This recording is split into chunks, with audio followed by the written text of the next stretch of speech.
तैयारियां तो हो गई सारी, बस कुछ गिफ्ट्स लेने हैं। और सुनो वलीद, बेटा हमें अरेंजमेंट्स भी देखने हैं। अब रुखसती के बाद वलीमा तो करना है ना। ठीक है। अच्छा सुनो, तुम उसी होटल में दोबारा बात कर लो। जुमे को हम रुखसती कर रहे हैं तो संडे को वलीमा रख लेते हैं। जी ठीक है। वलीद। जी माँ। बेटा तुम सुन रहे हो ना मैं क्या कह रही हूँ? बिल्कुल सुन रहा हूँ माँ। आप परेशान क्यों हो रही हैं? मैं सारे मामलात संभाल लूंगा। बस इस वक्त मुझे आपकी तबीयत की फिक्र है। मैंने मनाहिल को बता दिया सब। 1-2 रोज में आ जाएगी, सारी तैयारियां देख लेगी। हाँ, वो तो पत्थर दिल है, शौक से करेगी तैयारियां। वलीद बेटा, तुम्हारी शादी में जितनी रुकावटें आई हैं, मुझे ऐसा लगता है उन सब ने सबा को बददिल कर दिया होगा। इसलिए मैं चाह रही हूँ कि शादी के फौरन बाद तुम कुछ दिनों के लिए उसे लेकर बाहर चले जाना। ऐसा नहीं हो सकता माँ। आपकी तबीयत ठीक नहीं, मैं आपको अकेला छोड़कर कहीं नहीं जा रहा हूँ। बेटा मैं ठीक हूँ, अगर तुम्हें फिर भी मेरी फिक्र है ना तो मैं मनाहिल को बुला लूंगी। कोई जरूरत नहीं है उसे बुलाने की। उसने हमारा ठेका नहीं उठा रखा। अरे मेरा मतलब है माँ कि उसकी अपनी जिंदगी है, उसकी अपनी जिंदगी की मसरूफियात हैं। मैं आपसे कह रहा हूँ ना, बस मुझे कहीं नहीं जाना, और ये मेरा आखिरी फैसला है।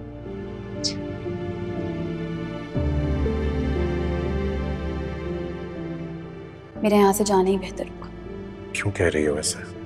क्योंकि मुझे ऐसा लगता है कि मेरी मौजूदगी आपको आपके मकसद से हटा रही है, और इस वजह से आंटी बहुत डिस्टर्ब है। अब आप पर सिर्फ सबा का हक है, और आंटी भी तो यही चाहती है। इस वक्त उन्हें ज़हनी सुकून की बहुत ज़रूरत है, और उनका सुकून आपकी खुशी में है। उनके अंदर ना एक बेइत्मीनानी है। उन्हें ऐसा लगता है कि आपने ये फैसला उनके दबाव में आके किया है,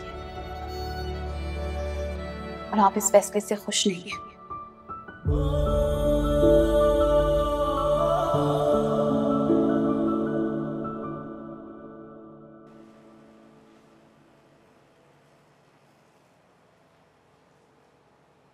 हाँ भाई हन्नान। अरे वाह अम्मी, क्या सही टाइम पे चाय लाई है। शदीद तलब हो रही थी मुझे। क्या बात है, बड़े खुश नजर आ रहे हो। अम्मी बैठे बैठे लखपति बन जाऊंगा तो खुश तो होऊंगा ना। मेरा तो दिल चाह रहा कि भंगड़े डालूं मैं। अरे अरे अरे, भंगड़े बाद में डालना। जरा ये बता कि लखपति कैसे बन जाएगा? लखपति कैसे बन जाऊंगा, भूल गई आप? शीबा के 5 लाख और ज़ारा भी पैसे देती रहेगी, और वलीद भी 10 लाख से कम तो देगा नहीं। अरबपति है वो। हाँ तो वो सारे पैसे तो मेरे पास आएंगे, लखपति तो मैं हूँ।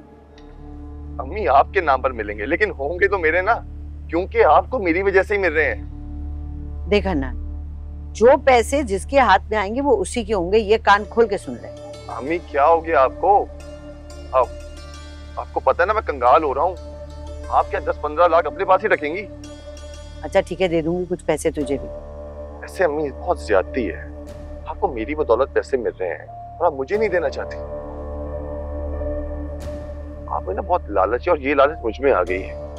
कभी कभी मैं सोचता हूँ अम्मी, ये लालच मुझे और कितनी दूर लेके जाएगी। अच्छा अच्छा, दे दूंगी तुम्हें पैसे, ज्यादा ना जबान चलाने की जरूरत नहीं है। ओके, लेकिन कम से कम 5 लाख रुपए लूंगा मैं, ताकि शीबा पे रोक डाल सकूं अम्मी। उसे शॉपिंग कराऊंगा, घुमाऊंगा फिराऊंगा। अच्छा ठीक है, ले लेना। समझा करें अम्मी, मैं जितना शीबा पे खर्च करूंगा लौट के उतने ही पैसे वापस आएंगे। अच्छा सुन, जरा ना ज़ारा की तरफ भी चला जा, बहुत दिनों से यहीं पड़ा है। ऐसा ना हो बोरिया बिस्तरा उठा के यहाँ आ जाए खुद भी, और निम्मू को भी साथ ले आए। न्यूज का जिक्र करना जरूरी था, सारा चाय का मजा खराब कर दिया। खैर सुबह चला जाऊंगा। अच्छा,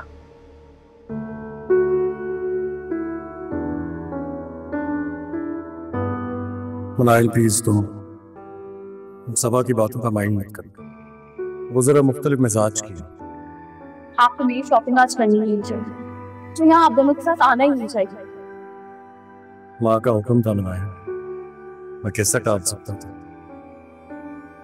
तो फिर मैं भी अकेले आ जाती, क्योंकि मुझे ऐसा लगता है कि सबा आपके साथ अकेले आना चाहती थी। लेकिन हम शॉपिंग पे आए हैं, किसी डेट पर नहीं। मनाइल, माँ ने मुझे एक इम्तिहान में डाल दिया। तुमसे बस यही कहूंगा कि मेरे लिए दुआ करो कि मैं इस इम्तिहान में सुरखरू हो जाऊं।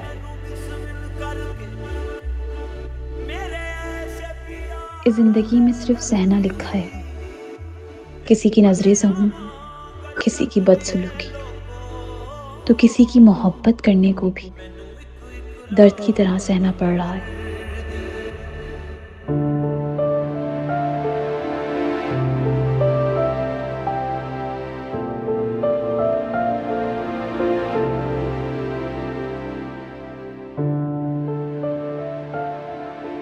क्या मैं मनाहिल को किसी और का होता देख सकता हूं?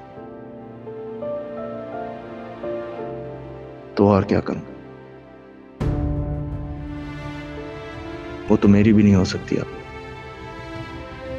जिंदगी ने मुझे किस मोड़ पर लाकर खड़ा कर दिया।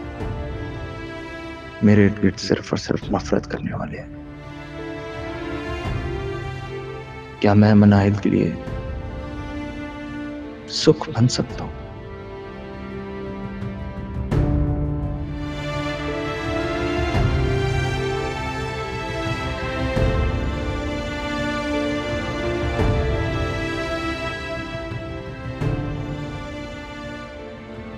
मनाहिल, तुम ठीक तो हो ना? चले जाओ यहाँ से, मुझे तुमसे कोई बात नहीं करनी। नहीं जाऊंगा मैं। तुमसे की हुई ज्यादती का अजाला करूंगा। क्या करोगे? क्या करोगे? हाँ, मेरी जिंदगी से तो खेल के जा चुके हो तुम, अब कुछ नहीं बचा। इस तरह बार बार मेरी नजरों के सामने आके मुझे मजीद तकलीफ मत दो। चले जाओ मेरी जिंदगी से, चले जाओ हमेशा हमेशा के लिए, बख्श दो मुझे।